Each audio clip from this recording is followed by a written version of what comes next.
guys, in today's video I will be showing you how to fix Mobile Legends FPS drop and hangs problems. So the answer is easy. Just go to the settings and then scroll down to the apps section and then go to the search and search Mobile Legends, and then go to the storage, and here you will find this clear cache option. Click on it. Now you can go check it if it works, and if it didn't, you can try to restart your phone or turn the Wi-Fi off and on, or the Bluetooth or the airplane mode.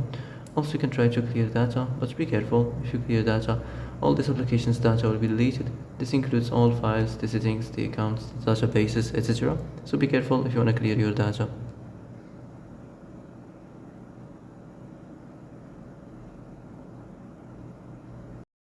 And that's it for today's video. I hope this is the answer you've been looking for. If you like this video, don't forget to like and subscribe, and see you in the next video.